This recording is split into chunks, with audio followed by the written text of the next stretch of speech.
wonder, secrets unfold. True crime stories, let the intrigue be told. Grab a seat, get cozy, let's dive into the plot. With Mac J by my side, there's so much to be sought. Mods from the stars, they light up the night. Chillin' with Van, everything feels just right. Welcome to the mystery, the thrill, the thrill we embrace. Solving cases together we'll trace. With Tabby and Maggie, the journey's begun. With laughter and stories, we'll shine like the sun.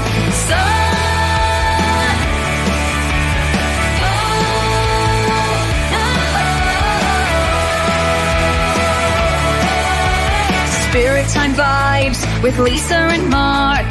Tia and Mel igniting the spark. According to Lean, curiosity flows. A curious rose in a garden of woes. Sweet misery whispers, tales that enthrall. While Matt, Meg, and Jody, we gather them all.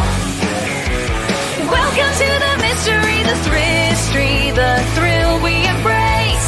Solving cases together we'll trace. With Tabby and Maggie, the journey's begun. With laughter and stories, we'll shine like the sun.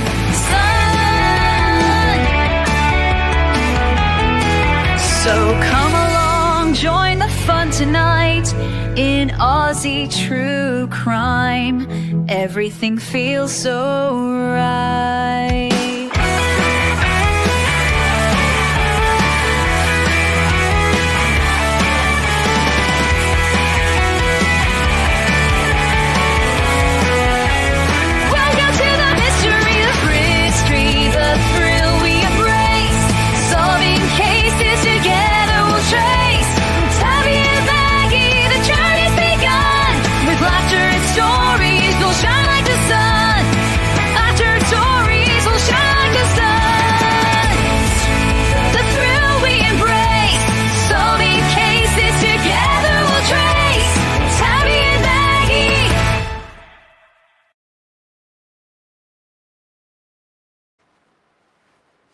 Hey, beautiful people. Hi, everyone. Here we got a message from Kaz. She's not feeling too well. No. And I've got one from Kaz, so we'll have to send our prayers to both of them. Yes. My beautiful Focus, who had a wonderful live. I am so proud of him. Getting ready for his next one now. Yep.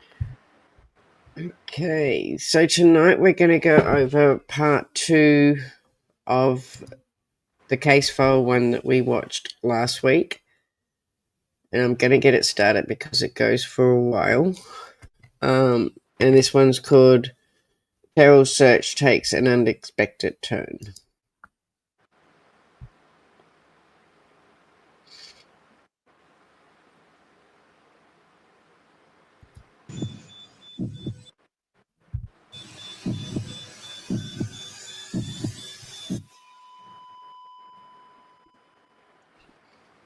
Our episodes deal with serious and often distressing incidents.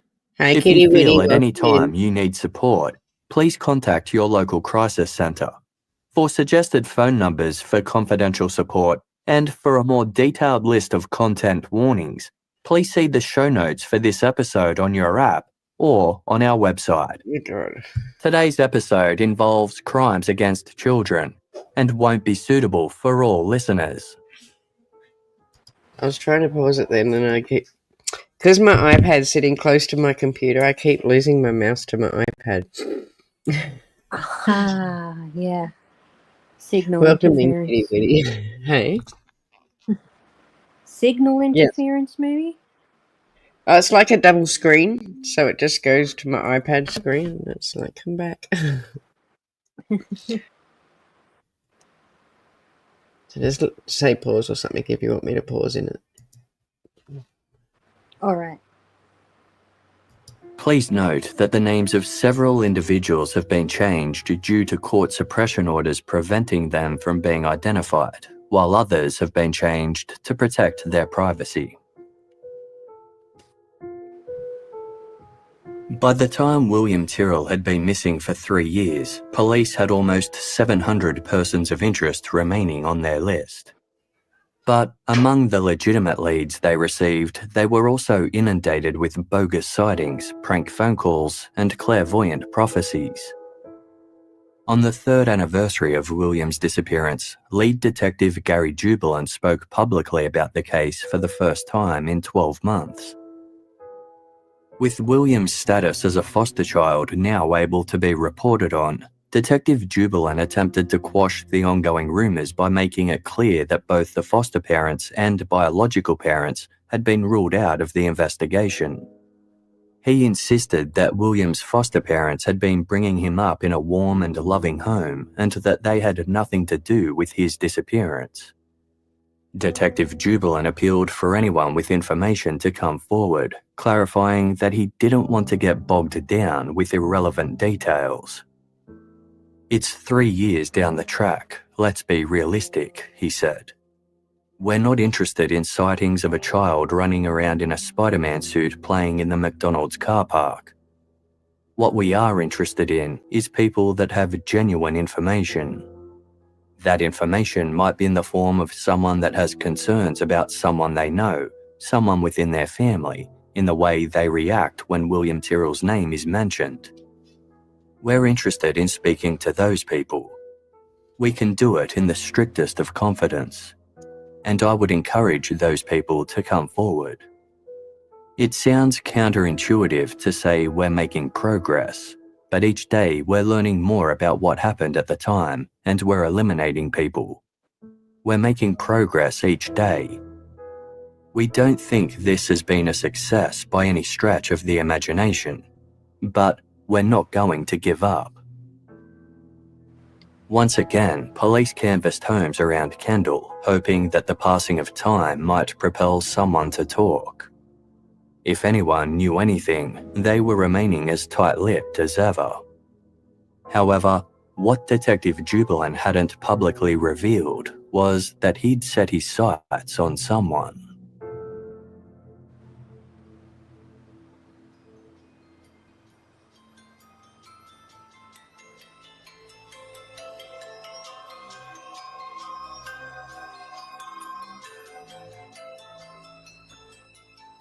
So again, this is part 2 to what we watched last week. This is the last one to...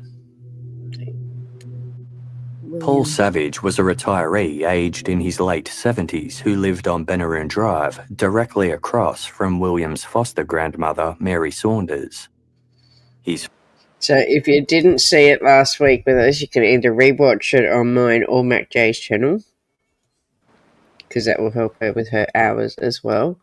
Or we have the case file in both of our chats. The link to case files in both our chats too. So if you wanted to, you can go over there and watch it too. But if you didn't watch last week, it is worth watching last week too.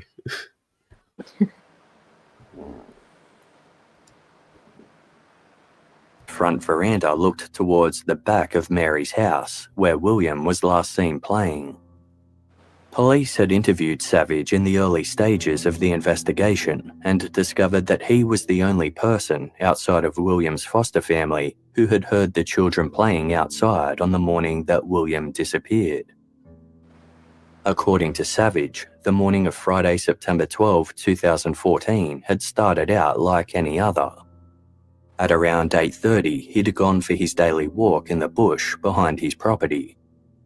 Afterwards, he ate breakfast on his back deck before pottering around the house in preparation for an upcoming trip to pick his brother up from the hospital. At around 10:35, Paul Savage's wife, Heather, left for her weekly bingo game in Laurelton. Savage had walked Heather to her car, but said he hadn't heard any of the commotion going on down the street. He only discovered that William had gone missing at around 11 a.m. when a neighbour knocked on his door to inform him. Savage told the police that he immediately went looking for William down the fire tracks in the bush behind his property. He looked for 2 hours before finding himself a bit lost. Eventually, he found his way home and sat down to have a cup of tea. Shortly after, at around 1:30 p.m, some of Heather's relatives arrived for a pre-arranged visit, and they all joined in on a line search. Savage said he continued searching until around 7 p.m, and then all weekend, only stopping on Monday for his road trip to pick up his brother from the hospital in Lismore, which was a 4-hour drive away. Heather Savage's statement to police supported her husband's version of events. She had left for bingo at around the same time that William was thought to have gone missing, with CCTV footage from the Kendall Tennis Club confirming that Heather's car had left town at 10:42 a.m. She said she hadn't seen or heard anyone or anything out of the ordinary at the time. Although there was nothing outwardly suspicious about Paul Savage or his movements, Detective Gary Jubilant couldn't shake the feeling that something wasn't quite right. With Heather at bingo, there was no one who could vouch for his movements between 10:35 a.m. and 1:30 p.m. on the day of William's disappearance. It also struck Detective Jubilant as odd that Paul Savage said he'd gotten lost in the bush during his search, given that he walked in the area every day. Savage also had a reputation with the locals for being a bit of a sticky beak. Detective Jubilant therefore found it strange that he claimed to have returned home to have a cup of tea without checking in with anyone to see if William had been found. If he could be nosy when not much of anything was going on, then why keep to himself when genuine drama was unfolding around him? These factors alone weren't incriminating, but they became of interest to the strike force after covert cameras were placed in the bushland surrounding the home of the man who police had dubbed Gorillas in the Mist. One of the cameras went missing, and it turned out that Paul Savage had it. He held onto the camera for 6 weeks before reporting it to the police station. At that point, Detective Jubilant's suspicions were intensifying. He looked into Savage and discovered that his home hadn't been searched until 3 days after William went missing. He hadn't been asked to provide a witness statement until 2 weeks later. When Paul Savage had driven to Lismore on the Monday after William went missing, his car hadn't been stopped or searched either. Theoretically speaking, if Savage had been involved in William's disappearance in any way, this would have given him a sizable window of time to dispose of any evidence. It turned out that Savage had also exhibited some odd behaviours in the past. The local post woman had a restraining order against him for harassment, and William's foster grandmother Mary told the police that Savage often showed up at her house uninvited. She claimed he had once stood outside her glass doors, just watching her inside. These interactions had made Mary feel so uncomfortable that she'd approached Heather Savage and asked her to have a word with her husband about it. Strike Force investigators posited several theories centering around the Savages. They even considered the possibility that Heather could have accidentally hit William with her car when leaving for bingo, and Paul Savage had then gone to great lengths to protect her by covering it up. Or maybe it was Savage himself who had accidentally hit William. He drove a Nissan Pajero 4-wheel drive, which in the eyes of the 3-year-old might have looked like a Land Rover. Investigators theorised that William could have seen Savage's car, mistaken it for his foster father's, and ran towards it, only to be accidentally run over. They also considered the possibility that William could have entered the Savage's property and some other kind of accident had occurred. By the time the Savages came onto the Strike Force's radar, Heather Savage was no longer able to provide a statement. She had passed away 6 months into the William Tyrrell investigation.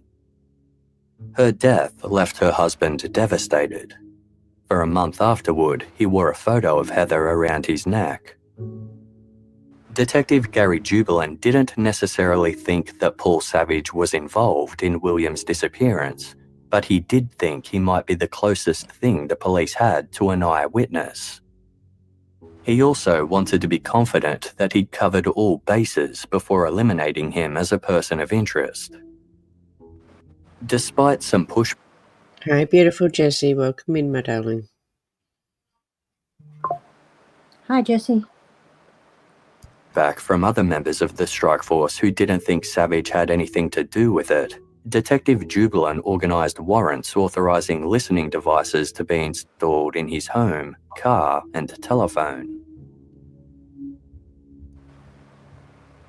Officers were tasked with listening to the hundreds of hours of audio files taken from the covert surveillance of Savage and discovered he had a habit of talking to himself. While he went about his daily life at home, he often chatted out loud, sometimes to his deceased wife. Most of his mutterings were irrelevant, but some further sparked Detective Jubilant's suspicions. Wanting to either pursue or eliminate Savage from his investigation once and for all, Jubilant hatched a plan. Officers would hide a dirty Spider-Man suit along the bush tracks behind his property and covertly film his reaction. If he had an extreme response or attempted to conceal the suit, they'd have further reason to suspect he was hiding something. More importantly, if Savage did have knowledge of where Williams' remains were, seeing the suit might compel him to visit that site, inadvertently leading police to Williams' body. The plan went ahead on the morning of Wednesday, July 26, 2017, less than 2 months before the 3rd anniversary of Williams' disappearance. As expected, Paul Savage got up and went for his usual morning walk along the bush tracks behind his home. When he approached the area where the Spider-Man suit had been planted, he walked a few steps past it, then bent over and paused for approximately 12 seconds. Savage then returned home without reporting anything to the police. That evening, listening devices in Savage's home recorded him saying to himself, "You know I love you, Angel. I bloody screwed up, eh?" Investigators were torn. Some were convinced that Savage had seen the suit and had stopped to get a closer look at it, while others believed he hadn't noticed the suit at all and had coincidentally paused to look at something else. The Spider-Man suit was left alongside the bush track again the following morning. This time, Savage stopped and prodded the costume with his foot. He then turned around, walked home, and called the police to report the sighting. 2 days later, the listening devices captured Savage talking to himself once again.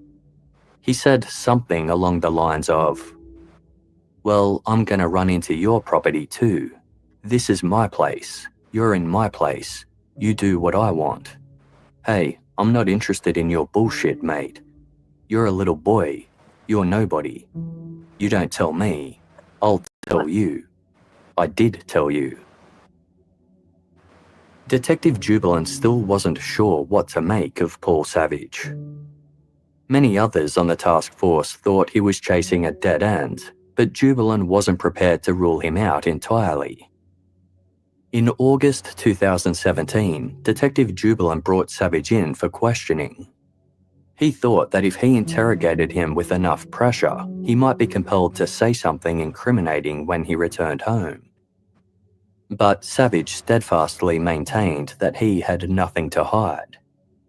He vehemently denied the police theories that he or Heather could have accidentally killed William, saying there was no way in the world that either of them would ever hurt a child. He also denied having seen the Spider-Man suit in the bush the first time he walked past it. But as Savage drove home from the interrogation, the listening device in his car recorded him saying, "Make sure you don't tell anyone, love. They are right after me. Don't tell anyone. Love, please. They are right after me. Sorry." The following month, Savage was recorded at home saying to himself, "They're gonna find something, Mum. Don't dob on me, okay? Oh, Mum, what do I do?" Although these recordings were equal parts bizarre and compelling, they proved nothing. By this point, the surveillance team had amassed thousands of hours of audio of Paul Savage, and there wasn't enough time to listen to it all. Many of the officers wanted to move on, but in early October 2017, Savage said something that Detective Jubilant couldn't ignore. In a recorded conversation with his daughter about whether or not he had seen the Spider-Man suit that first day, he remarked, "I didn't see the suit. From memory, I just seen this white thing on the ground that was covered in dirt." Detective Jubilant was stunned. The Spider-Man suit that William Tyrrell was wearing on the day he disappeared had a white spider motif on the back, but this detail had never been released to the public. It was something that only the person who took him could have known. The suit planted in the bush didn't have a white spider on it either. In fact, there was no white on it at all, just red, blue and black. So why, Detective Jubilant wondered, did Paul Savage recall seeing a white item of clothing? Jubilant wanted to press him about this detail on a phone call, but by this point, the warrants on his telephone intercepts had expired. The devices in Savage's home were still present, but it meant Jubilant's end of the conversation wouldn't be on the record. This could present an issue if Savage ever accused the detective of saying anything problematic further down the track. He'd already complained about being treated poorly during police interviews, saying the air conditioning was too high and that he hadn't been offered any water. To cover himself, Detective Jubilant decided to put the call on speakerphone and then use his own mobile to record the conversation. Jubilant called Savage and asked him about the Spider-Man suit he'd spotted in the bush. Savage... Yeah. Is this what got him busted? No, it was the washing machine, the one last week. Okay. He was recording. But he didn't go... There was a lot of things where he could have done better, put it that way. Okay. Like a lot of interviews and a lot of people, but yeah, this... I think that was just the last bit that broke the camel's back, but there was a lot of things that Jubilant did wrong. And a lot of witnesses that weren't treated right. Hi, beautiful Earth. Welcome in, my darling.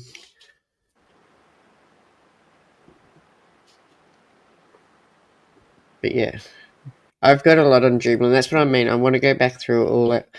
I was talking to Mac J before the start of this one, and I'm going to go back through all my files and go through all our interviews because I actually have a lot on Jubilant as well. Yeah. I couldn't find a lot on him, so I'll be interested to see what you have on Jubilant. I think it was just his way of policing, though. It was just too much for this case. Yep. Repeated his claims that he'd just seen a white bit of cloth, but made no mention of the red or blue of the suit. There still wasn't any solid reason to suspect he had any involvement in William's disappearance, but Detective Jubilant believed there were enough red flags to keep pursuing him. Over the following months, he visited Paul Savage at home several more times to question him further. Knowing that the covert listening devices in Savage's home produced poor quality audio and their batteries sometimes went flat, Detective Jubilant secretly recorded their conversations on his mobile phone to ensure he had a clear record of what was said.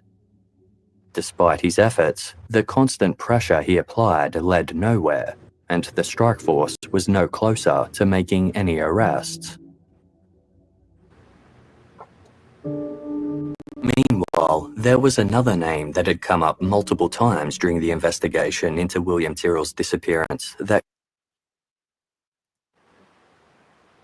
That's okay, I did go over to watch you today, but I couldn't work Rumble out. I have to work it out. But I did see you Rumble's a bit... Yeah. I've been trying to work it out, but I will. But I was trying to watch you today, Earth.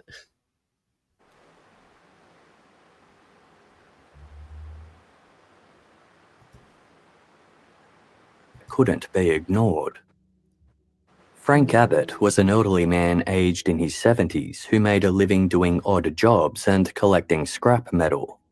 This is At the one time with of William's disappearance, he'd been living rough in a caravan. Remember when he was swearing in his room? Yeah. Yeah, this is him. Oh.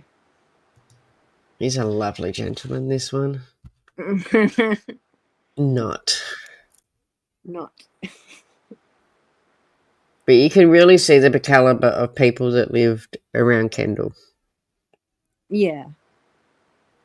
10 kilometres north of Kendall. Referred to by some townspeople as a, quote, dirty old man, Abbott apparently had a habit of making people feel uncomfortable. He wasn't trusted around children, with many parents warning their kids to stay away from him.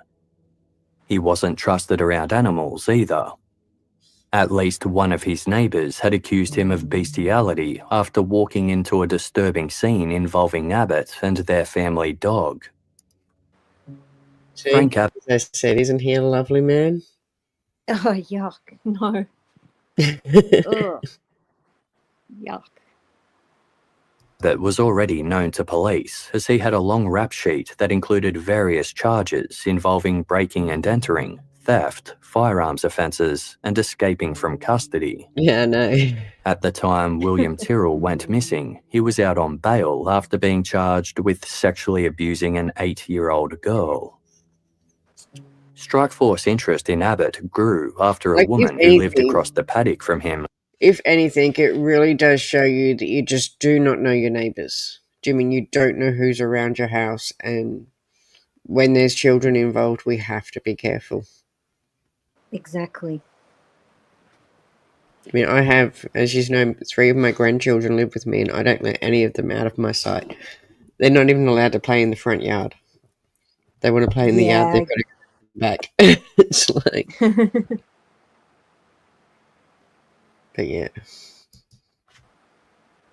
Claimed to have heard the pained scream of a young boy coming from the direction of where Abbott lived on the day after William went missing. Since then, Abbott had apparently made some odd comments.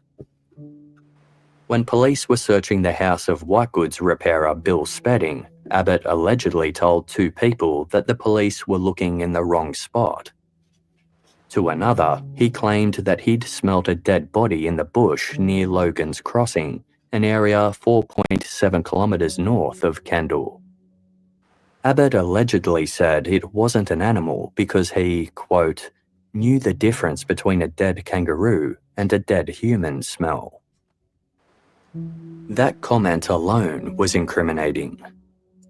In 1968, 17-year-old Helen Harrison went missing while riding her bike towards her home in the Sydney suburb of Moralia. 1 week later, her semi-naked body was found buried in a shallow grave southwest of Sydney. She had been robbed of her watch and $20 cash. Frank Abbott was spotlighted as a person of interest, but his parents supported his alibi that he'd been home at the time Helen went missing, and there was no other evidence to link him to the crime. Helen's murder remained unsolved for decades until the early 1990s when Frank Abbott was serving time for unrelated offences. While in prison, Abbott allegedly confessed to a fellow inmate that he was responsible for killing Helen Harrison. He ultimately faced trial for Helen's murder not once, but twice. The passing of time and death of critical witnesses meant the first jury couldn't reach a verdict, and the second found him not guilty. Abbott often bragged about beating the murder charge, with one local saying he saw it as a badge of honour. Frank Abbott also had a connection to another person of interest in the Tyrrell investigation. Word around town was that Abbott had been telling various people, I know where William Tyrrell is. Why don't you check Jeff Owen's place? Jeff Owen was a qualified electrician and a general tradesman aged in his 60s who lived in a caravan on the property next door to Frank Abbott. The two men were known to be friends and had been seen driving around together in the past. Locals were somewhat wary of Owen, who reportedly had schizophrenia and had once killed a neighbour's dog after failing to take his medication. He came on the police radar after it was revealed that he had a direct connection to William Tyrrell's foster grandmother, Mary Saunders. Owen was Mary's handyman, and he had been booked in to repair her deck in mid-September 2014. At 9:10 on the morning of William's disappearance, Owen had called Mary to let her know the work would be delayed due to an unexpected stay in the hospital. Mary had missed the call as she'd been outside watching the children ride their bikes at the time. Police made some inquiries and discovered that Jeff Owen and Frank Abbott had worked on some repair jobs together in the past. They considered the possibility that Owen could have offered Mary's deck repair job to Abbott, who then drove past the property and came upon William, grabbing him in a moment of opportunity. But when questioned, Jeff Owen denied being friends with Frank Abbott. He said they were merely acquaintances and that he'd sometimes given Abbott a ride. Frank Abbott didn't have a driver's license or own a car, but further inquiries revealed that he had access to one. His friend Ray Porter drove an old white Commodore station wagon similar to the one William's foster mother claimed to have seen on Benaroon Drive on the morning of William's disappearance. According to some witnesses, Ray often let Abbott borrow it. By 2018, Frank Abbott was being held in prison pending an upcoming trial for unrelated child sex offences when police questioned him about William Tyrrell. He claimed that on the day the toddler went missing, he'd been in the nearby town of Warhope. He said he'd done some repair work at a takeaway shop before having lunch at the Uniting Church and then making a deposit at the bank. Abbott denied having anything to do with William's abduction, but implied that he knew who did. Abbott told police they should look into Tony Jones, the convicted child sex offender who had momentarily shared a cell with white goods repairman Bill Spedding. Jones had since been released from jail after serving just 2 of his 3-year sentence for child sexual assault.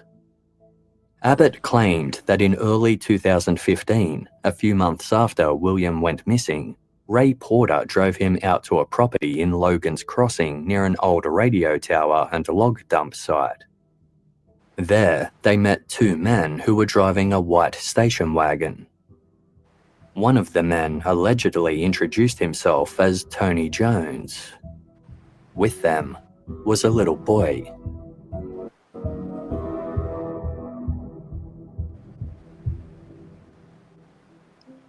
If the investigation into William's disappearance had exposed anything, it was just how many sex offenders had chosen the quiet life of the mid-North Coast to call home.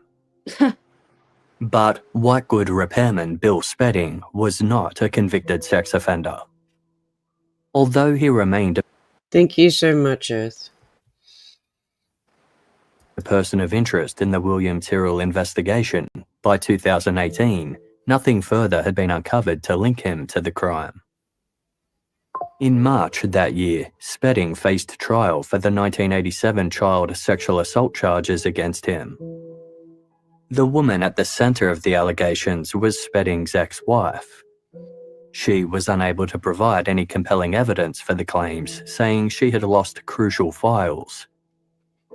On the stand, Spedding's 2 alleged victims were reluctant. As grown adults, they admitted they had no memory of the abuse ever taking place. Had it occurred, Spedding's legal team suggested it was possible that the real abuser could have been their uncle. He was a convicted pedophile and murderer who had been living with them around the time the alleged abuse was said to have taken place. The judge ultimately threw the case against Bill Spedding out, declaring it was based on claims that had already been disproven decades earlier, and she ordered that legal fees be paid in his favour.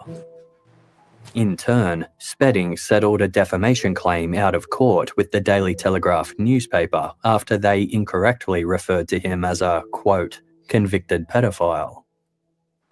Although police had gathered no further evidence to link Spedding to William Tyrrell's disappearance, he remained on their list of persons of interest regardless. By mid-2018, the case was approaching its 4-year anniversary with no major breakthroughs, and the New South Wales Police were starting to come under fire. The decision was made to refer the case to the coroner for a formal inquest. Police told reporters that an inquest would give them an opportunity to test information and evidence gathered by Strikeforce Roseanne and allow them to further the investigation. If nothing else, it would formally solidify that William's disappearance was the result of human intervention and provide another step in getting answers for his loved ones. However, it also came with a downside. Unless the coroner recommended that charges be laid against a particular individual and referred the case to the Director of Public Prosecutions, William's case would inevitably go to the Unsolved Homicide Unit, where police resources were already stretched thin. In conjunction with the inquest, police announced that a new major search would be conducted of the bushland behind Benaroon Drive. Unlike the initial search, which was focused on finding a lost child, this would be a forensic search of a 3-kilometre radius focused on finding evidence such as human remains or clothing. The aim was to rule out with forensic certainty that William hadn't gotten lost in the bush and died.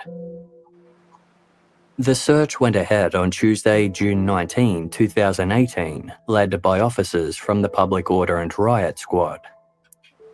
For 4 weeks, they scoured the rugged bushland, digging through leaf litter as GPS trackers recorded their every movement. Various items were uncovered, but nothing that could be linked to William Tyrrell.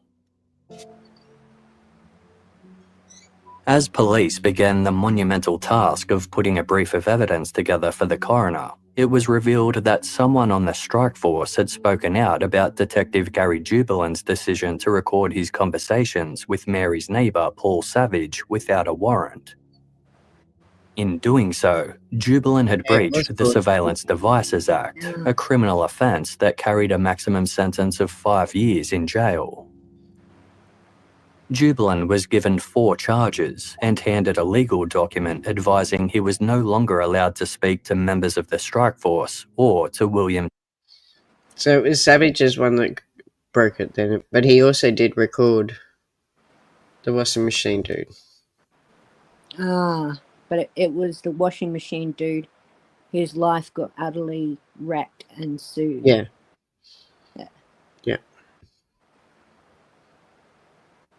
Tyrrell's family. With the inquest about to begin, this was a major blow. Detective Jubilan had been leading William's homicide investigation for almost 4 years, and he knew the case better than anyone.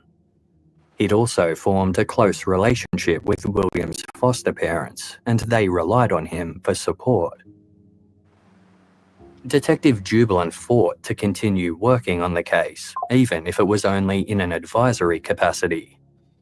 To the great disappointment of Peter and Angela, his request was denied. Feeling as though he had little choice, Jubilan resigned from the police force as he awaited trial for the charges against him, which he intended to strongly defend. At Gary Jubilan's 2-week hearing, his defence barrister claimed he had both a lawful right and an operational need to record his conversations with Savage to protect himself against any future complaints that the man might make. She argued that Jubilan was entitled to a degree of leniency due to his exemplary public service, calling this an exceptional case about an exceptional man. Several high-profile and well-respected figures within law enforcement testified on behalf of Jubilan's strong character and professional work ethic, with some labelling him the best cop in New South Wales. William's foster parents were among his supporters. Angela teared up as she spoke of the connection her family had made with Gary Jubelin and how the investigation into William's disappearance had suffered since his absence. The prosecution argued that a potential future complaint could not be considered a lawful interest to justify recording without a warrant. Jubelin was ultimately found guilty of 4 counts of breaching the Surveillance Devices Act and given a $10,000 fine. The sentencing magistrate criticised Jubilin's constant pursuit of Paul Savage, accusing him of belittling and humiliating the elderly man with no evidence, leads or witnesses to suggest he had anything to do with William's Hi, beautiful Mrs. T. Welcome in. disappearance. Jubelin appealed against the conviction, saying he'd rather go to jail than pay to do police work, but he lost the appeal. Speaking to reporters outside court, Jubelin said, "I'm obviously disappointed by the decision of the court. The court says that I went too hard to find out what happened to William Tyrrell. I couldn't live with myself if I did anything less, so I stand by what I did."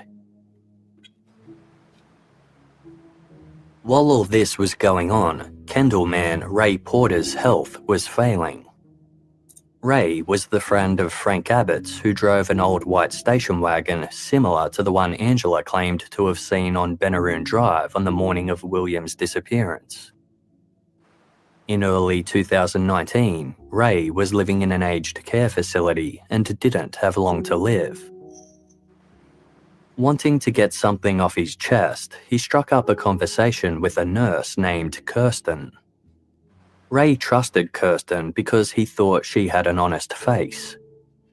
He allegedly told her that on Friday, September 12, 2014, This was one story when it came out. I actually got excited because I was hoping it was true.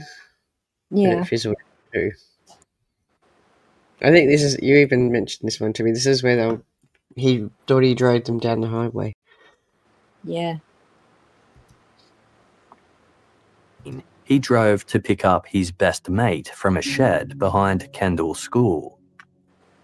When he got there, his mate had a, quote, cute little boy with him.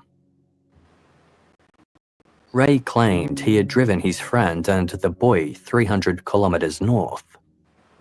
Kirsten asked if the boy was William Tyrrell. Ray allegedly responded, yes. Ray never told Kirsten his friend's name, but he had only ever spoken of having two friends, one of whom was named Frank. By this point, Frank Abbott had been sentenced to 16 years in prison for 10 counts of child sex offences committed against two young boys and a girl.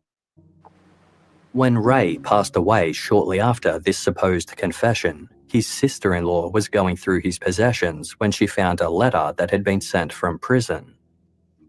It provided instructions for Ray to pick up a boat and move it to the house of a female friend. Ray's sister-in-law disposed of the letter, but remembered with clarity that it was signed, "From your good friend, Frank." From prison, Frank Abbott's phone calls were being recorded. During one conversation, Abbott told a friend that two people were involved in taking William. He didn't want to say the names over the phone, so he asked his friend to come and visit so he could give him the information in writing. The friend obliged, and as promised, Abbott handed over a note with two names written on it. After the visit, Abbott's friend took the note directly to the police. For reasons unknown, they did not publicly reveal the names of the individuals Abbott implicated, nor did they disclose the extent of their investigations into them. It I probably wonder wasn't. if it was. Huh? Hey, As the inquest into William Tyrrell hey, I wonder if I wonder if it was the foster parents that was named in that letter. We don't know. I hope we find out one day. Girl's disappearance grew closer, there still hadn't been any arrests in relation to his case. Every possible theory about William's fate had been discussed by investigators, web sleuths, and curious members of the public. They ranged from the optimistic, that William had been abducted and raised by a loving couple who were desperate for children, to the outlandish, that William had been abducted by aliens or fell victim to a yowie, the Australian equivalent of Bigfoot. The inquest aimed to clear things up once and for all. By the time the strike force put together their brief of evidence for the coroner, investigators had interviewed 263 local residents, retrieved CCTV footage from 181 locations around Kendall and beyond, and received over 2,000 reports of sightings of William from Australia and overseas. When the inquest commenced in March 2019, the courts clarified that Paul Savage was no longer being considered a person of interest. The inquest, which was scheduled to be held in several installments, began by establishing William's family's situation. William's biological father, Tyler Martin, made no attempt to hide his disdain for the Department of Family and Community Services. He told the court that the authorities had failed by placing William in foster care, remarking, quote, "The minister had a duty of care to keep William safe until he was 18. That was not the case at all." He expressed disappointment about the way William had been treated by Peter and Angela, telling the court, "I don't think the foster mother and father really care about the kids, as they aren't their kids. They don't love them like we do." One of the most compelling pieces of evidence in William's case was the now infamous photograph his foster mother Angela had taken less than an hour before his disappearance. The seemingly innocuous image of William in his Spider-Man costume looking up at the camera with his mouth agape, mimicking a lion's roar, served as proof of life and helped establish the timeline of the morning he went missing. It had also provided an exact description of what the young boy was wearing at the time. However, during the inquest, a shocking allegation surfaced regarding the photo. Metadata in Angela's digital camera showed that the photo had been taken at 9:37 a.m. on Friday, September 12, 2014. However, the brief of evidence revealed that the timestamp had been altered, with the original photo having been taken at 7:39 a.m. When presented with this evidence, William's foster parents vehemently denied having altered the timestamps in any way. But those critical of the foster family weren't satisfied. If the photo had been taken at 7:39 a.m., they wondered what happened in those unaccounted for 118 minutes between the time the photo was taken and when the timestamp was altered. Angela's explanation was that she didn't set the clock correctly when she originally purchased the camera. It was a simple enough reason, but the skeptics weren't buying it. Some wondered if the foster family could have been involved in William's disappearance and had altered the timestamp to cover their tracks. The coroner ordered the police to conduct an urgent probe into those unexplained missing minutes. Sifting through the content on the camera, examiners discovered another photo that had been taken 11 days prior to William's disappearance. A television in the background had captured the live broadcast of a morning news program, which featured an on-screen clock. The time displayed was 118 minutes earlier than that shown by the camera's timestamp, proving Angela's assertion that she simply hadn't ever set the camera's inbuilt clock to begin with. But some questions were also raised about other details Angela had provided, including the dark-coloured sedan she claimed to have seen momentarily pull into a neighbour's driveway on the morning William went missing. When first questioned by police, Angela said she didn't get a look at Hi, beautiful Jodie. Welcome in, my darling. Hi, Judy. the occupant. In an interview with Detective Jubilan years later, Angela described the driver as an older gentleman with grey hair. When asked if there was anything in particular that drew her attention to the car or its driver, Angela had responded, "If I think about it, he didn't look over. He just kept driving straight ahead." At the inquest, her story changed significantly. Angela said she got a very clear view of the driver, describing him as a large man who appeared to be aged in his 50s, with a thick neck, beer belly, weathered skin, and thinning red hair. Angela testified that the two had locked eyes, and the man gave her a challenging stare as if to say, "I'm watching you." Despite police efforts, they'd never been able to verify He was, Mrs. T. He was beautiful. He really was. this sighting or track down the vehicle. The same went for the white station wagon and grey sedan Angela claimed had been parked oddly on Benaroon Drive that morning.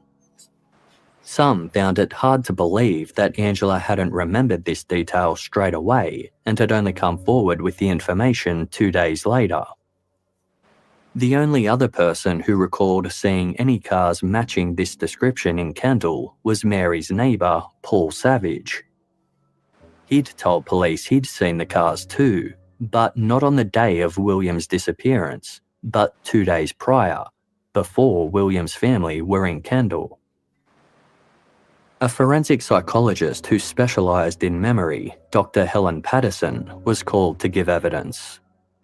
She told the court it was possible that Angela had unintentionally created a false memory. Dr. Patterson explained that information learned after an event has the potential to distort future versions of the event. So it was possible that Angela had seen the vehicles at a different time, but then mistakenly attributed the memory to the morning that William went missing. The same went for Ronald Chapman, the man who claimed to have seen a four-wheel drive speeding off through Kendall with an unrestrained boy matching William's description in the back seat and a woman behind the wheel. Over time, Ronald had added extra details to his original story, including that the boy he saw was wearing a cape. Dr. Patterson said it was possible that Ronald was incorporating information that came to light after the event, such as news reports, into reconstruction of his own memory. If this was the case, Dr. Patterson clarified that both witnesses were still acting in good faith, explaining, "There are ways that people can report information that is not true, but they are not lying." One of the first aspects that the inquest focused on was white goods repairman Bill Spedding's possible involvement in William's abduction. It quickly became apparent that all wasn't as it had appeared in the trial by media. Spedding had always maintained that on the morning William went missing, he and his wife had dined at a cafe before attending their grandson's school assembly. Police had a bank statement that confirmed the cafe visit, and it turned out that there were some witnesses who could attest to his alibi, with at least one parent testifying to seeing Spedding at the assembly. Spedding's work records also confirmed that the replacement part for Mary's washing machine still hadn't arrived by Friday, September 12, giving him no reason to visit Benaroon Drive that morning. Police had previously accused Bill Spedding of deleting a voicemail from Angela off his phone. Spedding's legal team had his phone records examined by an expert who found that Spedding had been on another call when the call from Angela came in. Because of this, the voicemail was never recorded on his handset. The legal team accused the police of using this erroneous detail against Spedding during their interrogation of him, rather than having his phone records thoroughly checked themselves. Had they done so, it would have eliminated one of the major pieces of information they were holding over him. As for Dean Pollard, the witness who claimed to have seen Bill Spedding's work van speeding down Ghost Road on the day after William vanished, it was suggested that he made the sighting up with malicious intent. It was known that Dean didn't like Spedding. At the inquest, Dean denied saying he saw Spedding's car near Ghost Road on the day after William went missing. He stated, "I didn't say it was Bill's van. I said it was the same colour as Bill's van." Furthermore, video footage proved that Spedding was exactly where he'd always claimed to be that day, at the local footy club celebrating the end of season with a beer. With all this evidence brought to light at the inquest, it was clear that police had targeted the wrong man. Bill Spedding was ruled out as a person of interest. Outside court, he told reporters, "I know what I've been through is nothing compared to what William's family are going through now. I wish the coroner all wisdom in getting to the bottom of this mystery." Former case detective Gary Jubilant maintained that police made the right decision to investigate Bill Spedding. He told ABC's Four Corners program that while he regretted that things had played out so publicly, quote, "The decisions that were made at the time were the decisions that had to be made, and I'm comfortable with that." Spedding's life was turned upside down from the negative publicity against him. His business failed, and he and his wife were subject to ongoing scrutiny from the community and greater public. The public accusations had even led to violence. A stranger had once recognised Spedding outside of a restaurant and grabbed him by the throat. The Whoa. Speddings had been forced to move, but their new neighbours were anything but welcoming. One parent sternly warned Spedding not to use his phone in his front yard in case he was filming her children. She also advised him against stepping outside his house or opening his blinds if her children were playing out in the street. Spedding eventually went on to sue the New South Wales Police for malicious prosecution in relation to the historical child sex abuse allegations, arguing that the charges had only been placed to pressure him into giving evidence about William Tyrrell's. No, they don't. They still had William's sister for quite a while after it, but it was about, I think, 2 years ago when they got charged for, what was it? Was it hitting her? It was intimidating her. Yeah, I think it was the intimidation. I'll find the report from what the parents did to her. But then she was removed from their care and they don't have any children now. And she's not back with her bio mum, but she does go and stay with her bio mum. Like she has visitation with her mum now. That's good. She's very happy. And she wants to grow up and be a detective so that she can solve this case. That's her dream. Whereabouts. He also sought damages for false imprisonment, loss of reputation, and 4 years of psychological counselling that he'd undergone in relation to the ordeal. Spedding ultimately won the lawsuit and was awarded $1.5 million in damages, with his lawyer labelling it the worst police prosecution Australia had ever seen. His wife told Four Corners, "I'd like to hear the police apologise to him for what they put him through, but I don't know whether he'll get that, because they told him they were going to ruin him, and they did." By March 2020, the inquest into William Tyrrell's disappearance reached its second year, when shocking testimony was delivered by two witnesses. One was a woman who operated as an emergency foster carer by taking at-risk children into her home. She told the court that in 2017, she was hosting two young brothers aged 7 and 10, who were given the pseudonyms of Jeffrey and Matthew. One afternoon, the woman's teenage daughter was babysitting for the boys when Jeffrey allegedly turned to her and said, "I know who took William Tyrrell." The comment shocked the teenager as it seemingly came out of nowhere. As Jeffrey spoke, Matthew looked at him in wide-eyed fear. He warned his brother to stop talking, but Jeffrey continued. He claimed that William was dead and had been stuffed into a suitcase. As for the person who killed him, it was Frank Abbott. Jeffrey and Matthew were survivors of Abbott's sexual abuse, the same crimes he was serving time in prison for. The teenager told her mother about the boy's revelation, and she questioned the brothers further. She asked why Matthew was so adamant that Jeffrey keep this secret. Matthew said that Abbott had threatened that he would snap their mother's neck if they told anyone. Whoa. Both boys were utterly petrified. When these testimonies were delivered to the court, William's foster mother Angela became visibly upset. Since the beginning of the inquest, she and Peter had openly criticised the police handling of the case.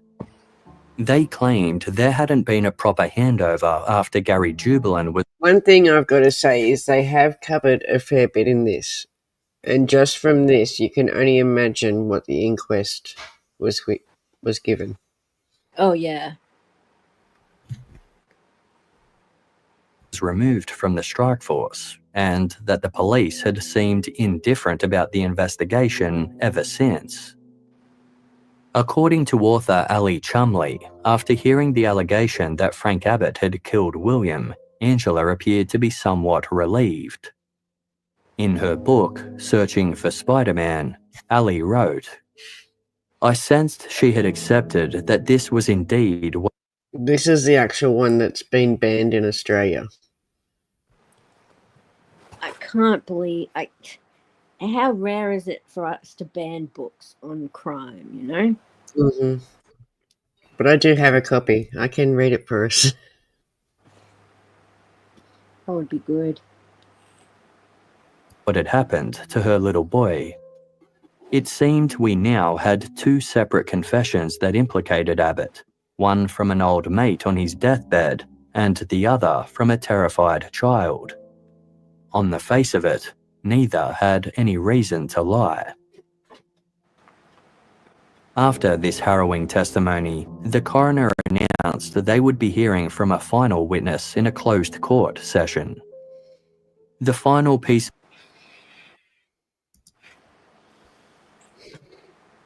Just going to...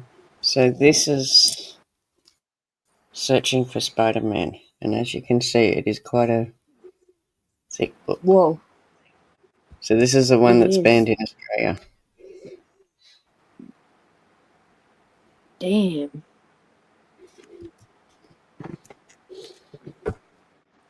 One of my favourites.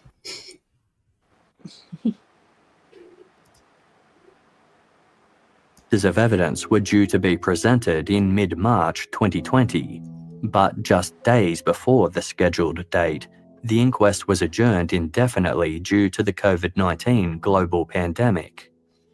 The coroner said, "I'm so sorry the world has done this. There's still work to be done.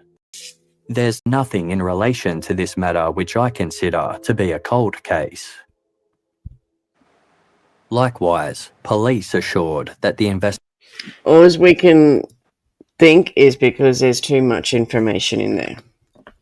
There's a lot of information in that book, and she lived near near the house. But yeah. So she got a lot.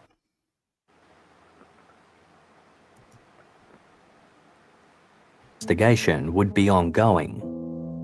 In June 2020, they conducted a second search of the log dump site in Logan's Crossing that had previously been pinpointed by Frank Abbott. As officers scoured the site, they noticed something odd. Black electrical tape had been wrapped around the trunk of a tree, and the ground underneath looked particularly lumpy. The area was examined and several items of interest were found, but nothing that related to William Tyrrell. By the time the inquest resumed in early October 2020, William's foster grandmother, Mary Saunders, had passed away. William's biological father, Tyler Martin, was being treated in a mental health facility and was unable to attend the hearing. Speaking on his behalf, Tyler's lawyer said, "Imagine having your son taken away and doing everything to try and get him back, only for him to go missing. William's father hasn't been the same since he disappeared. In a way, 2 sons have been lost." William's biological parents had suffered immeasurably in the years since William went. So the excuse that they gave us is that it was recalled in the 29th of July 2020 due to legal issues in New South Wales. Ah, That's what we got. So as I said, too much information. Missing. In addition to losing their son twice, first to the foster system and then to the unknown, they had been subjected to intense media scrutiny and public abuse, with some going as far as throwing eggs at their home. A statement read in court on their behalf said, "Because of some of the media, the world is blaming us. We have had 6 years of pain and broken promises. We are grieving, and we have been grieving for 6 years. We are angry and frustrated, and we want answers. Life will never be the same again. Living without answers makes things so much harder." William's foster family also spoke of how difficult their lives had been since William went missing. Not only had they lost the little boy that they loved so dearly, but they'd been the victims of online trolls and ongoing harassment. Complete strangers convinced of their guilt had degraded their privacy, stalking their home and encouraging others to do the same. Photographs had been taken of them without their permission, and serious threats had been made against their lives. Peter spoke of their ongoing anguish, saying their hearts had been split into a million pieces. Angela said her arms still ached to hold William, stating, "Our world and the contented life we knew collapsed around us. It's hard to understand how the sun could continue to shine." Peter and Angela also voiced their discontentment about the way the investigation was going since Detective Jubilant had been removed from it. Not only did they feel they'd been treated coldly ever since, they were deeply disappointed when it was revealed in court that there were only 5 investigators currently working on the strike force. "Today, we are at the same point we were when the investigation began 6 years ago," they told the court.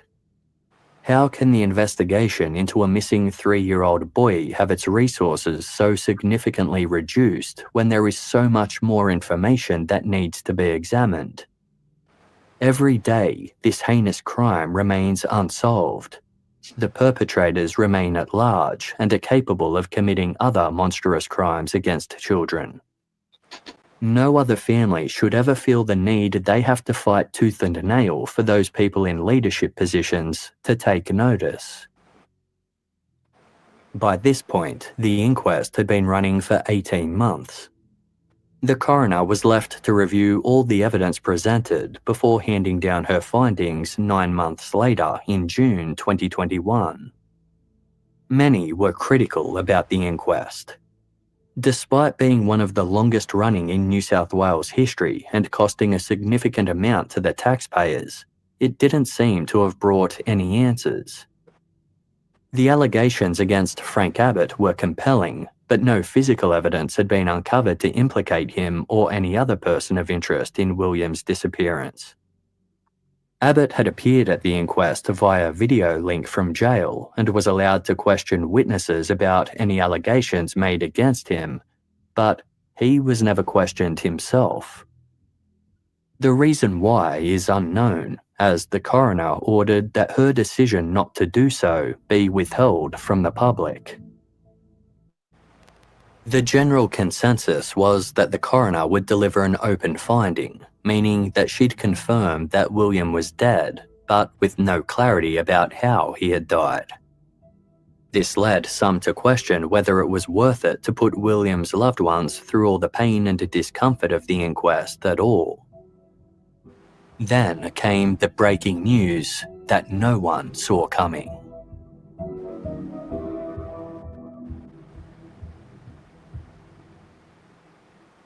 In mid-2021, it was announced that the coroner's findings would be delayed indefinitely, with no further explanation given. Then, in November that same year, police held a press conference to announce that they would be returning to Kendall to conduct several new searches based on further information that had come to light. They said the searches were not speculative, but were being conducted at 3 different locations in conjunction with evidence obtained during the course of the Strikeforce investigation, as well as coronial orders. According to the police minister, a number of people had been providing intelligence and working with the police, which had led to new developments. Various news outlets subsequently reported that the police were focusing on a new suspect who had previously been ruled out, a claim the police would not officially confirm or deny. William's foster parents called this fake news. They released a statement saying, "Once again, we are forced to watch others objectify William for personal gain. Time and time again, we've watched people lose sight of the tragic reality that William was a precious, innocent little boy who was taken from those he loved and who love him deeply, forgetting that there is a heartbroken family waiting in hope that William will be found. To publish unverified claims without consideration to the hurt that articles of this nature cause is disrespectful and devastating to everyone who knows and loves William." But those reports turned out to be true. The Strikeforce had been focusing on one particular individual, William's foster mother, Angela. Bolstered by inconsistencies in her story, the police had been conducting surveillance of William's foster parents for some time. During one covertly recorded phone conversation, Angela had made an interesting comment to a friend. She'd remarked that William's skeleton would be found in, quote, 30, 40, 50 years' time, or 200 years when they are done clearing. Police were particularly interested in this comment because of something Angela had told them 3 days into William's disappearance. She said that before calling emergency services to report William missing, she had driven her mother's car, a grey Mazda, about 1 kilometre down the road in case William had wandered off. The coroner had pressed Angela about this detail at the inquest. Angela said that she'd driven down Benaroon Drive before turning right onto Batar Creek Road. She drove along slowly with her windows down before pulling up on the verge outside the old horse riding school on the corner of Cobb and Co Road to let a truck pass. Angela said she looked out for any sign of William's Spider-Man suit among the surrounding greenery, but all she saw was bushland. Police were curious as to why Angela only disclosed this detail a few days after William went missing. Then there was the ongoing question about whether or not Angela had really seen 2 cars parked oddly on Benaroon Drive. It had taken her days to report this sighting too, and given that no one else had seen the cars that morning, there was increasing suspicion that Angela could have created this detail to cover up something that she herself had done.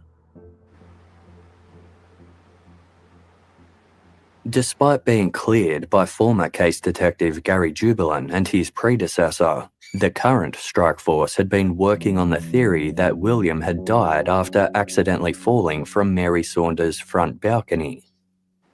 They suspected that Angela could have panicked upon finding his body, fearing that his death would mean she'd lose custody of Lindsay.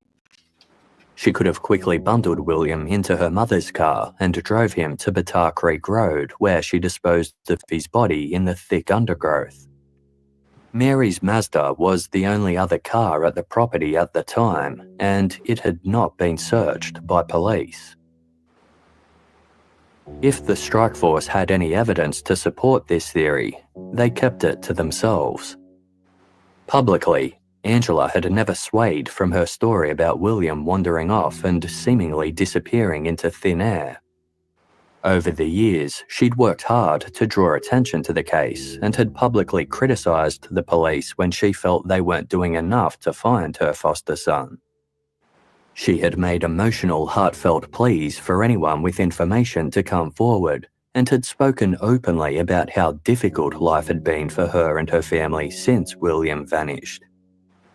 If there was any truth to the new police theory, many agreed that Angela had done an incredible job of hiding it. An investigation was opened by the New South Wales Crime Commission, a highly secretive criminal intelligence organisation. The government-run body holds extensive powers and can hold hearings and supply evidence obtained during its investigations to various other courts and agencies. Such hearings are often a last-ditch attempt to get reluctant witnesses or persons of interest to provide information. Although these hearings are only inquisitorial in nature, individuals are compelled to provide testimony. If they refuse, they can be charged with contempt of court. If they lie while giving testimony, they face a perjury charge. Police visited Angela at her home in Sydney and summoned her to appear at a Crime Commission hearing. One of the officers urged her to come forward with the truth. "You will have to live with it," he said. "Today is the day you make a decision for William. We understand decisions have been made for different people for different reasons. We aren't guessing. We aren't bluffing. We know how. We know why. We know where he is." In November 2021, Angela was subject to 2 days of intense questioning at the Crime Commission hearing. As she sat before the panel, the police theory was put directly to her for the first time. Angela repeatedly denied the allegations, crying and yelling out, "No, no, no." Asked why she had gone for the drive down Batar Creek Road before calling emergency services, Angela said she couldn't explain why. She said she thought William might have walked off and her husband might have picked him up. "It's a panic. All I could think was, I don't know. I panicked. Where is he? I don't know where he is," Angela told the commission. "I don't know what I was thinking. All I could think about was, I have to find him. I can't give you an answer to that. I remember driving, I remember stopping, I remember thinking I can't see him. This is silly, so I went back." Angela was then told that the purpose of the upcoming searches in Kendall was to look for evidence to support the police theory. Asked if the police could expect to find William's body during these searches, Angela replied, "No, I didn't take him anywhere. I didn't touch him. If you want to dig up that entire house at Mum's, dig it up." On Monday, November 15, 2021, hundreds of police officers and specialists descended on Kendall. Mary Saunders' old Mazda was also seized from its new owners at a Sydney property, and taken for forensic examination. The police cut no corners as they searched Mary's former home on Benaroon Drive, which had been sold to new owners years prior.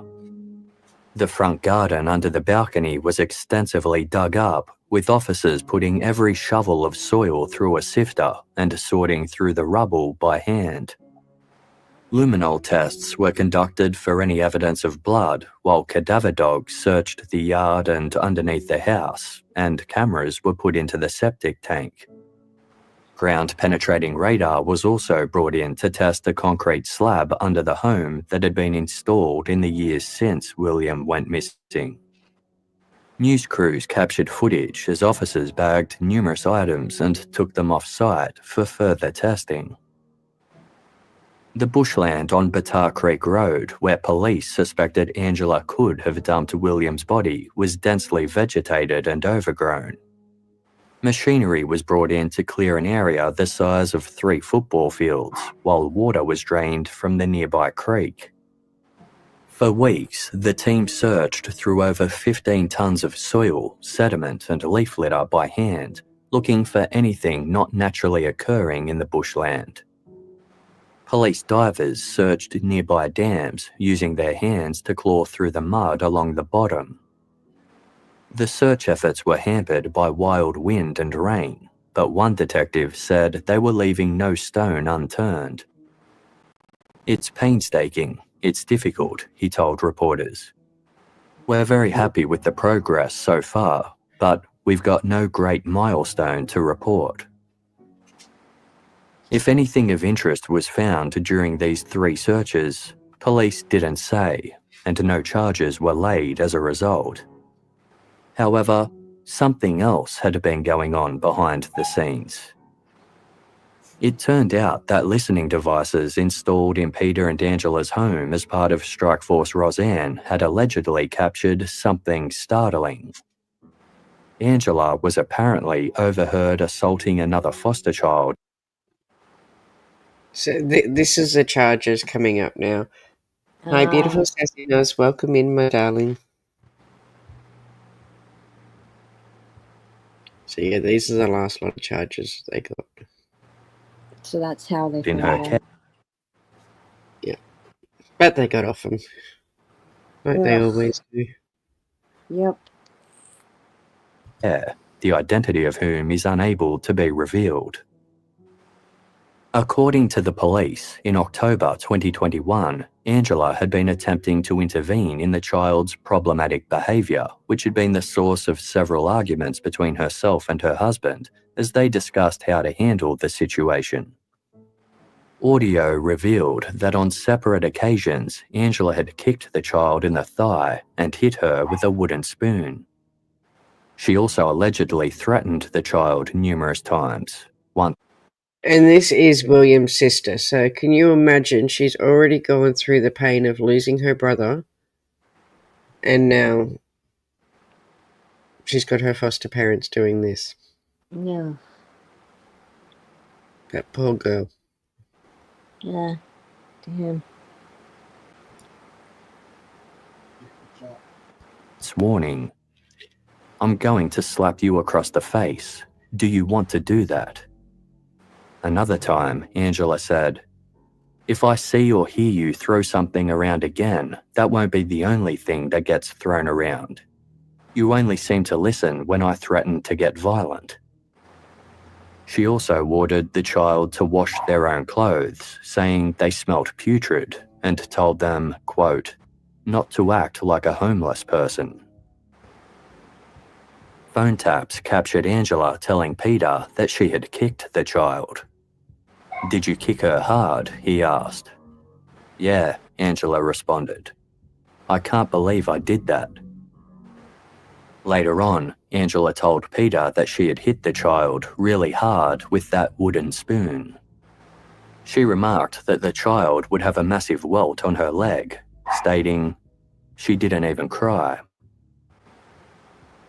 One morning, Peter was recorded yelling at the crying child to get ready for school.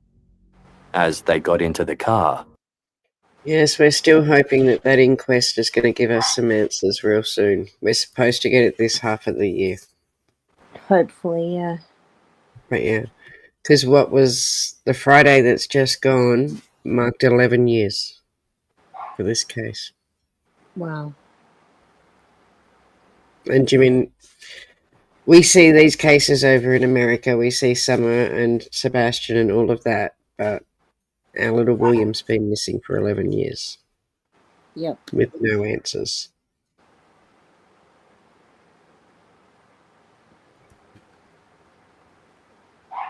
He admonished them for not closing the front door, yelling, "Every fucking day." Peter continued yelling and swearing at the sobbing child throughout the drive, at one point reportedly calling them a, quote, "stupid little shit." Whoa. His voice was so loud that it caused the recording device to distort.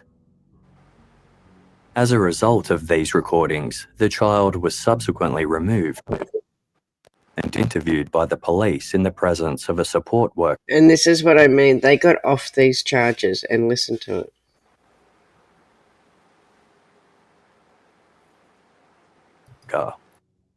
She allegedly confessed that Peter had once put his hands around her neck, saying he had mental health and anger management issues. What the? Peter and Angela had both been questioned about these incidents during the secret crime commission hearings. Under oath, Angela admitted to having hit and kicked the child, but she denied having ever hit her with a wooden spoon. Despite having recorded conversations in which they discussed these events, Peter denied that his wife had ever hit or kicked another child in their care. As a result of the audio recordings, Angela and Peter were both charged with assault of a child, as well as stalking and intimidation of a child. For their crime commission testimony, they were both also charged with knowingly giving false or misleading information. But they're still innocent. When the suppression order was lifted on these allegations, the police clarified that they... Do you mean people wonder why we blame the foster parents? Yeah, exactly. You know, like, if it looks like a duck, it quacks like a duck, it's a duck. Exactly. didn't believe Angela or Peter had mistreated William Tyrrell while he was in their care, and that these charges had no connection to his disappearance. Nonetheless, public speculation began to circulate. According to author Ali Chumley, records kept by social workers said that Angela had expressed some concerns about William's challenging behaviours. At times, he could be oppositional, unsettled, boisterous and defiant. He was a troubled sleeper who often fought with his older sister, sometimes biting and hitting her. While William had formed an immediate connection with his foster father, he'd been slower to warm to Angela. As their relationship improved, he became clingy and required constant reassurance and attention. Such behaviour was not unusual for kids in foster care, but Angela admitted to social workers that she was struggling. She had sought professional help for some of William's more challenging behaviours, but continued to second-guess her parenting strategies. About a month before William went missing, his foster parents took him to the hospital with a black eye, saying he had fallen against a table. William's biological parents had seen the black eye at a subsequent supervised visit, their last before William went missing. Amy Tyrrell spoke about it at the inquest, saying she'd also noticed that William had appeared to be a bit too skinny. "It's hard because I don't know the carers," Amy had testified. "I don't know where they live and I never get to see them.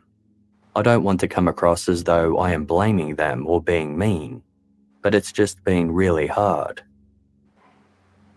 However, Amy had been wary of the care William had been receiving since the beginning.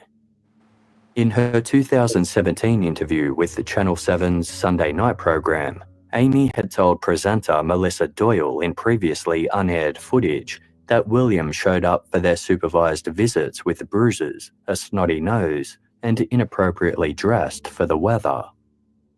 She claimed his motor skills deteriorated once he was placed into care, and that she'd written letters to the authorities saying William would be better off with her. Wow. Nothing in any of the caseworker's notes supported any allegations of wrongdoing on the foster parents' behalf. Department of Family and Community Services staff, childcare workers, and family friends had nothing but good things to say about Peter and Angela and their treatment of William. One childcare educator had even described Angela to the police as the perfect parent. In September 2023, Peter and Angela appeared in the Parramatta local court to face the child abuse charges against them. For kicking and hitting the child in their care with a wooden spoon, 58-year-old Angela pleaded guilty to 2 counts of assault. However, she pleaded not guilty to 2 counts of intimidation against the same child for threatening to slap them. For allegedly placing his hands around the child's neck, Peter pleaded not guilty to 1 count of common assault. He claimed he'd only ever put his hands on the child's shoulders while giving them a timeout. For berating the crying child on the drive to school, he pleaded not guilty to 1 count of intimidation. Exactly, Kitty Winnie. Over the 5-day hearing, the defence teams argued that the incidents had occurred during a time of significant stress, both emotionally and financially, which was exacerbated by the ongoing trauma of William's disappearance. Various audio recordings were played to the court in which the couple discussed the pressure Angela was under, both in managing the child's behaviour and becoming the focus of the Strikeforce investigation. In the recordings, Angela admitted she wasn't coping, and Peter expressed his concern, saying, "I've never seen you like this." The defence said the couple had shown great remorse for their actions and were unlikely to re-offend, factors they believed should result in non-convictions. Peter's assault charge was ultimately thrown out as the judge found that the level of physical force he'd used on the child constituted lawful correction. The child had also told the police that Peter had never hurt them. For berating the sobbing child in the car, she found Peter guilty of 1 count of intimidation, calling his conduct unacceptable and unlawful. For threatening to slap the child on 2 occasions, the judge found Angela guilty of 2 counts of intimidation. She accepted that the couple had been under significant stress and that they had shown genuine remorse. Describing Angela as an admired foster parent, the judge stated, "It has been a difficult sentencing process because there are so many competing factors to weigh up here." She ultimately convicted both Peter and Angela and gave them both 12-month good behaviour bonds. The charges for knowingly giving false or misleading information during the crime commission were dealt with separately by Sydney's Downing Centre local court. The presiding magistrate dismissed all 5 charges against Peter, citing the substantial ambiguity of the questions that he had been presented with during the crime commission hearing. The counsel assisting had asked Peter if his wife had harmed the child in recent times. They had also asked if he recalled if she had kicked the child. Peter had answered no each time. The magistrate reasoned that Peter wasn't given a clear definition of the word harm or recent times, and therefore it couldn't be proven that he'd been deliberately lying. It was also possible that he'd forgotten the incident. The charges against Angela were also dropped. Although the covert recordings had captured her hitting the child. Welcome in, beautiful Miss Chewy. Good to see you in here. Must be early for you. Yeah. I hope you're up having a coffee. Beautiful Brady, welcome in, my darling.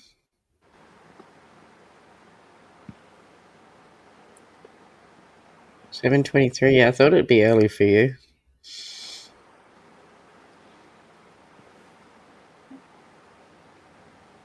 With a wooden spoon and telling Peter about it later, the magistrate said she couldn't discount the possibility that Angela had simply been mistaken when telling the Crime Commission that she'd never done such a thing. During that hearing, Angela had admitted to hitting and kicking the child in her care, but denied the wooden spoon incident. The magistrate said she might have taken a different view if Angela had denied those allegations, and acknowledged the intense pressure Angela had been under at the time. Angela became emotional as she was cleared of the charges. Former Tyrrell case detective Gary Jubilant was present and gave her a hug. He continued to stand by his belief that the foster parents had nothing to do with William's disappearance, and that he'd been right to clear them from the investigation. Do you mean that's the thing that I don't get? Those are charges should have been assault charges. They got taken down to intimidation, and then still Jubilant was sitting there saying that they were innocent. I don't get that. Neither do I.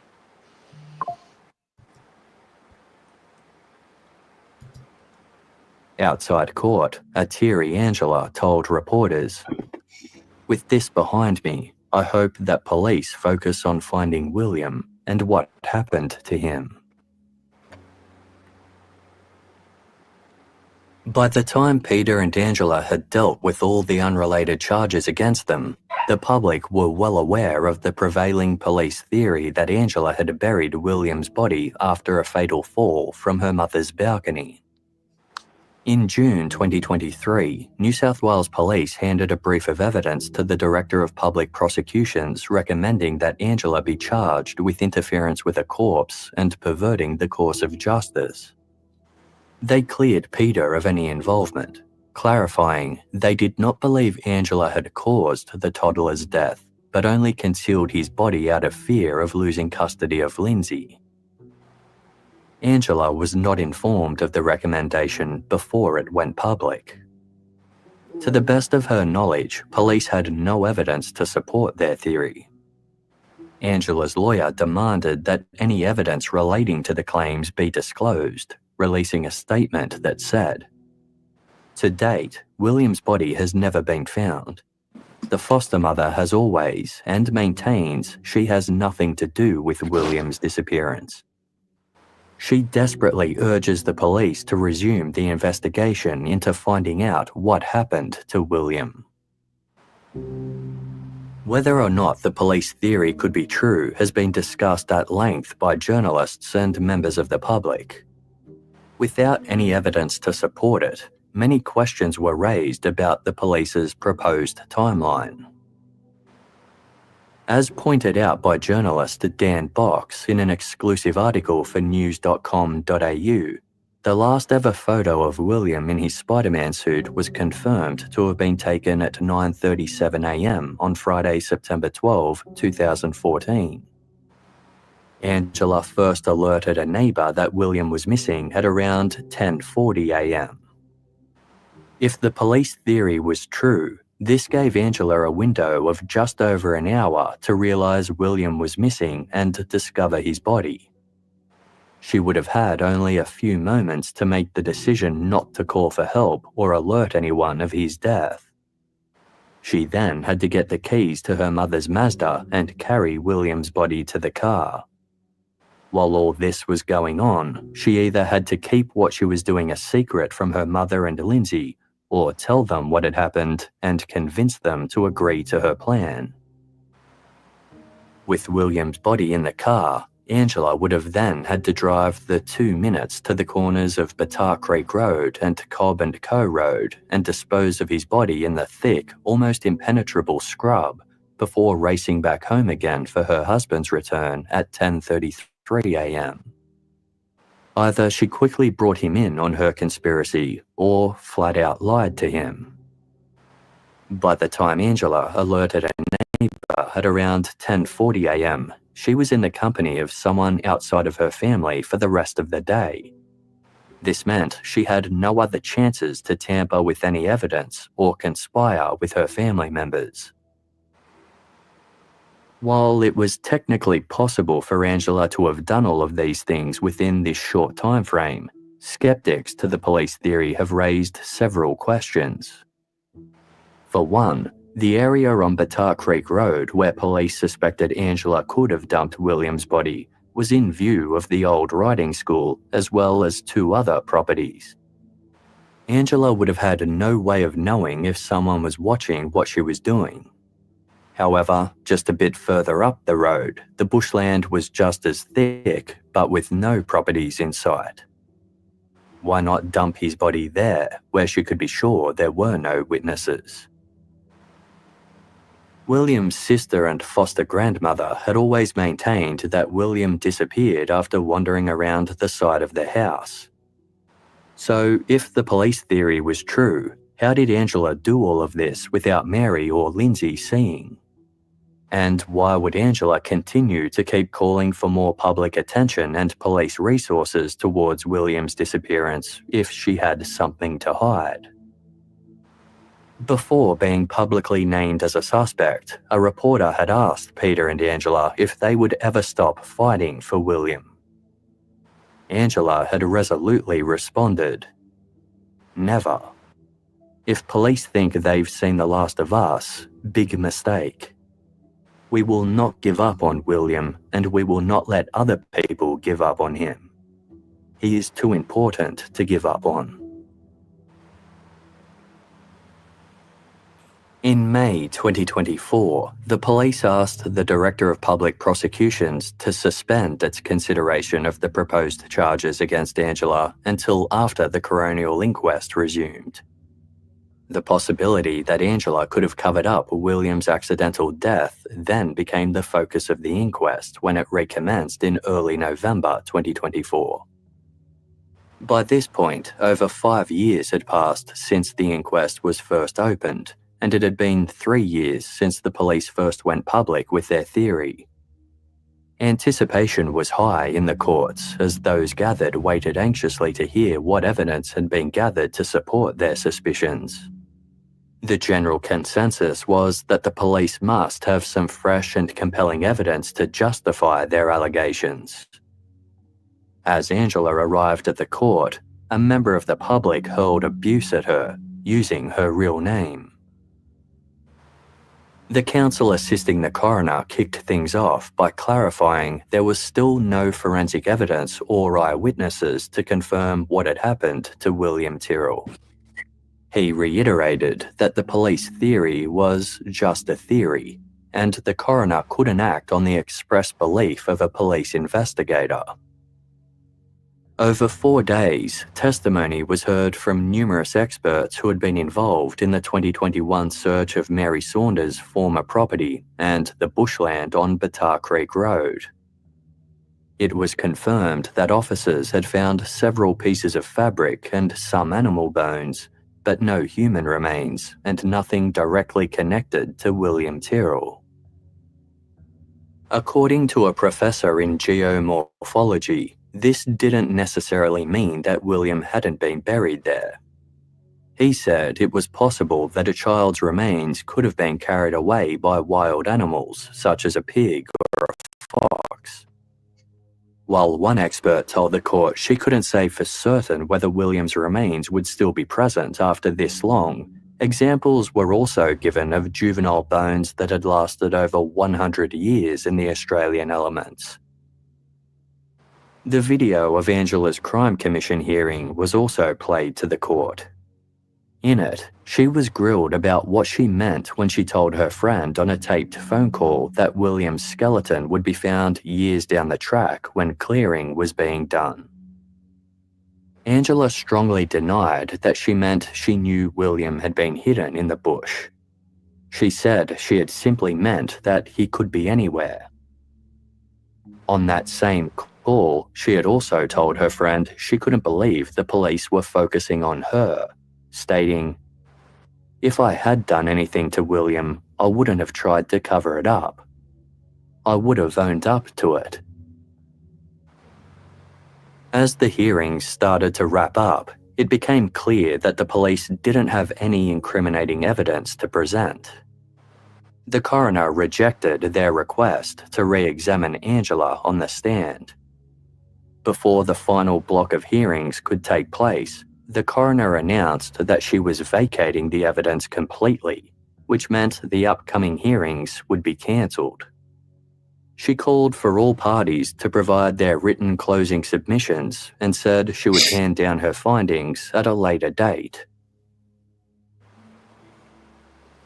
Many have criticised the way the inquest was handled, including the fact that over its 5-year duration, not one of the 3 senior investigators overseeing Strikeforce Roseanne were called to give evidence. Criminologist Dr. Xanthi Mallet had sat through the inquest, and she told the ABC it was time for the police to charge Angela or, quote, leave her alone. People have the right to the presumption of innocence, and that has been denied in this case via gossip and innuendo for years, Dr. Mallet said. If there is evidence she was involved, then she should be charged, or police should acknowledge there is insufficient evidence to charge her. It was a sentiment shared by many others. Journalist Dan Box had been following the William Tyrrell case since the beginning and had many questions about the way police were handling things. Appearing on Channel 7's Spotlight program to discuss the allegations against Angela, Dan said, "If the police want to say that someone is involved in William's disappearance, and if that person is William's foster mother, they have to be certain that all the other people who might have been involved definitely weren't. They have to actually be able to prove that. And I haven't seen the evidence that they can." Former case detective Gary Jubelin agreed. Since the allegations came out against Angela, many have criticised Jubilin's handling of the case, saying he'd been too close to the foster family during his time in charge and hadn't investigated them properly. Jubelin told Spotlight that he stood by everything he did during the 4 years he ran the investigation. "We ran a covert and overt operation, a fairly intense operation on the foster mother," Jubelin said. There was no evidence of the foster mother having knowledge of or involvement with William's disappearance. In February 2025, Peter's conviction for intimidating a child was quashed on appeal, with the judge reasoning that during the court hearing, the child had never actually been asked about the incident or whether they had felt intimidated. He said Peter's actions were similar to any parent who was, quote, stressed and using a loud and frustrated tone of voice.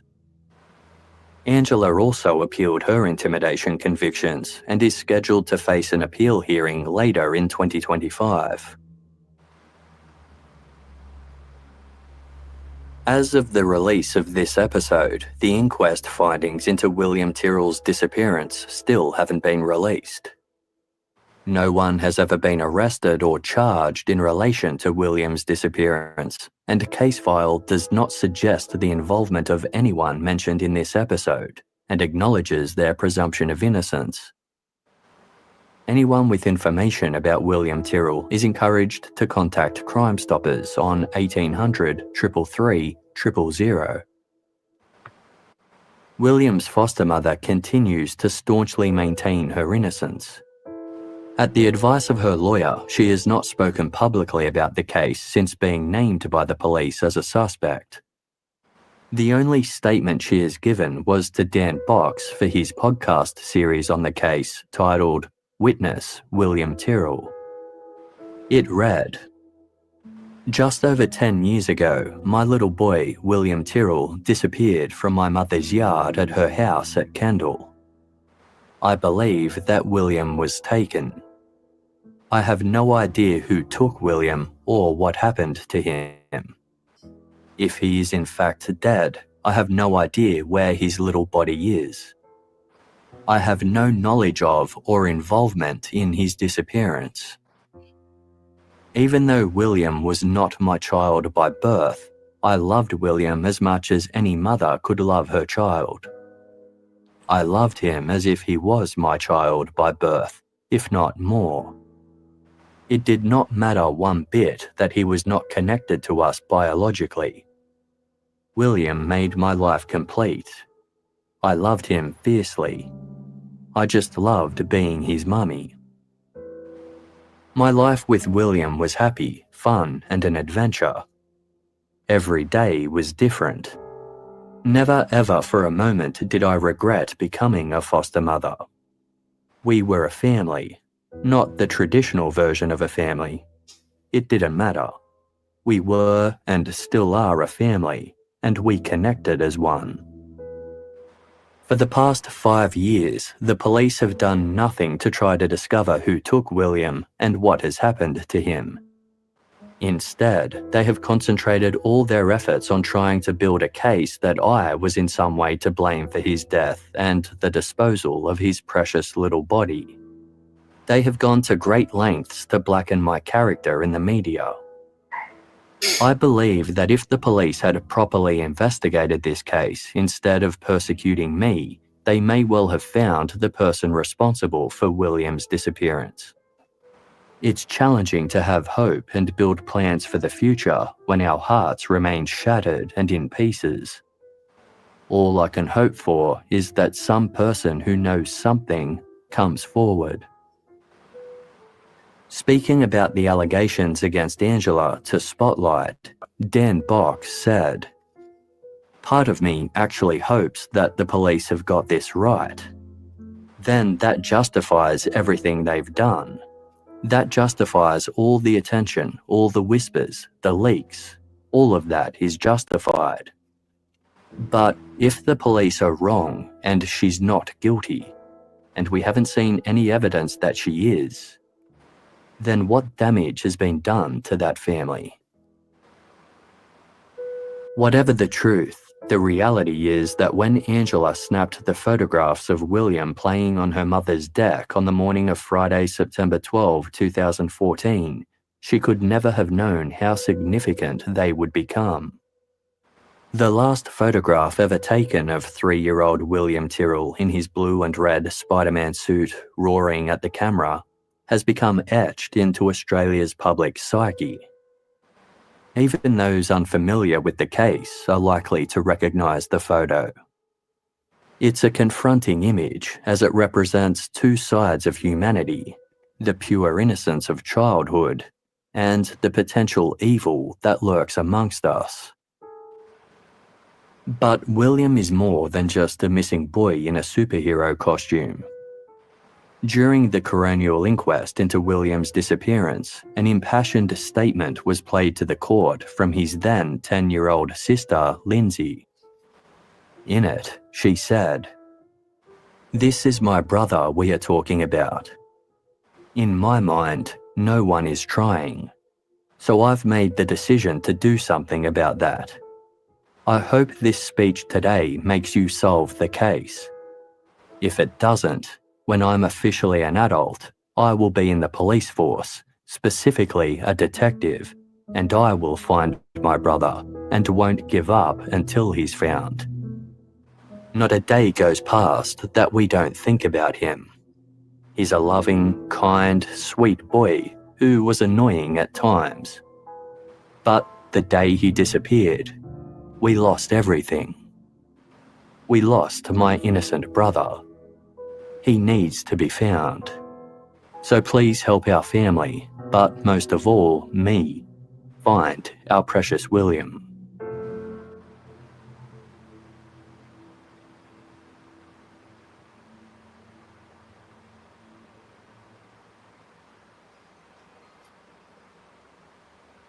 So that's the end of part 2, and let's hope that it doesn't take that long. Yes, let's hope. This is for her before she does, but that is, as I said, that's what she wants to do. Yeah. And it has been 11 years. As I said, Friday was 11 years, and that's, to me, 11 years too long. Agreed. I'm just trying to find our William clip before we go. But as normal, StreamYard's moved everything. I think every week we come in here, StreamYard's moved everything around. Yeah, it feels like it. I'm going to play this before we go, but Friday we are back for another special one. I don't want to give too much away. I probably have by the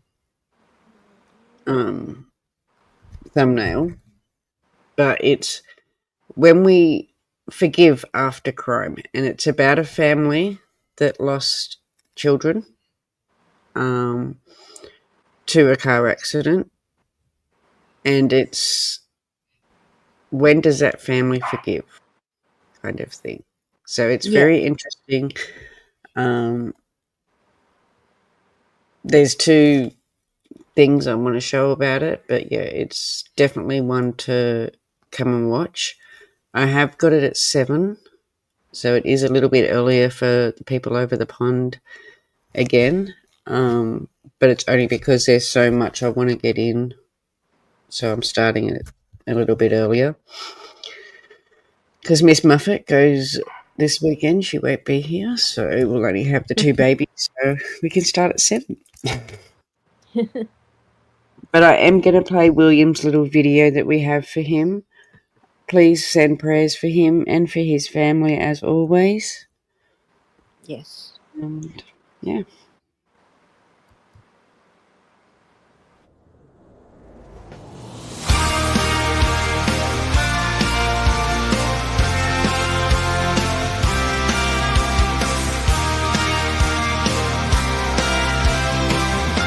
Born into this world, a star shining bright, with dreams in your heart, ready to take flight. But shadows crept in like a thief in the night. A game once played, turned into a fight.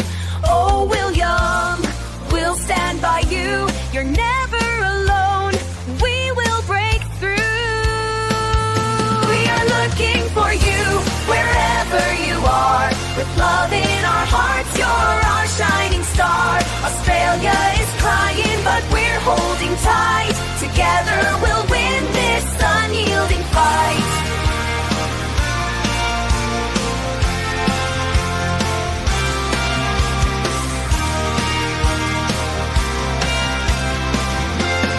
September 12th, the day etched in tears. Australia's heartbroken, facing our fears. A search for the truth through laughter and cries. We promise to find you, we won't compromise. With courage and hope, we'll light up the way. We'll echo your name day after day.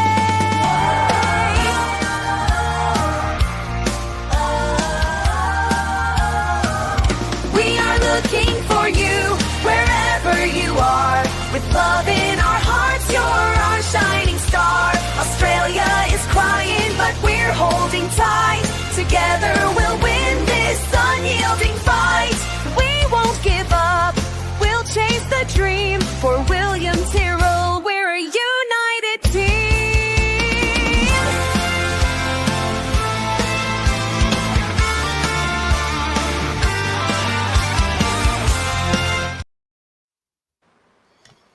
Okay, so that's it. Thank you everyone for coming in and for hitting the thumbs up. And other than that, we'll see you Friday. See you Friday.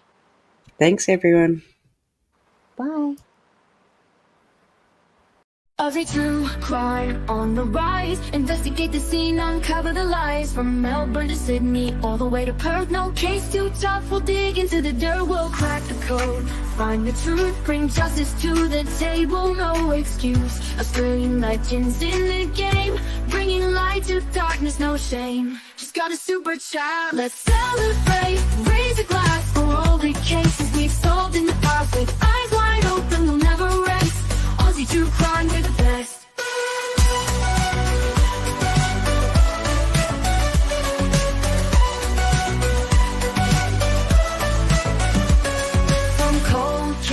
missing persons will leave no stone unturned. Every version detectives in our hearts will never give up, but justice and truth will always erupt.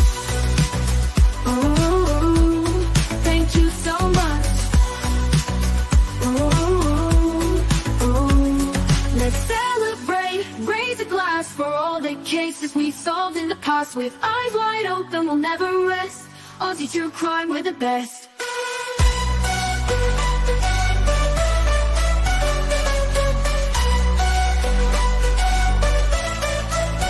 Thank you so much. Let's celebrate, raise a glass for all the cases we've solved in the past. With eyes wide open, we'll never rest. Aussie true crime, we're the best.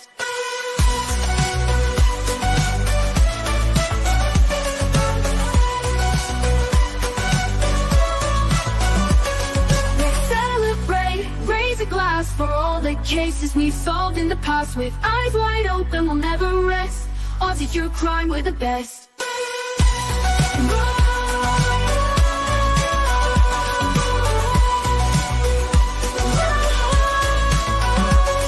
Let's celebrate, raise a glass for all the cases we've solved in the past. With eyes wide open, we'll never rest. Aussie true crime, we're the best. Thank you so much.